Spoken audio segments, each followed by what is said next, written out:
How to buy crypto on Dex-Trade. First of all, open Dex-Trade on your device. Then go ahead and tap on the menu icon on the bottom right hand corner. You can find buy crypto option right below my profile. Go ahead and tap on buy crypto. You'll be headed to this place over here where you can see the interface of buying crypto. So you can see the conversion rate over here. So you can write in how much you want to buy. So after you're done, just go ahead and go down and tap on this box over here and tap on buy. The next step is quite easy as well. You must deposit your money, so just go ahead and tap on continue. The next step is to verify your account. So what you need to do is enter the verification code.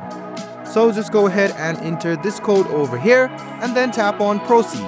What will happen next is you must enter your debit or credit card number, or you can pay using crypto as well.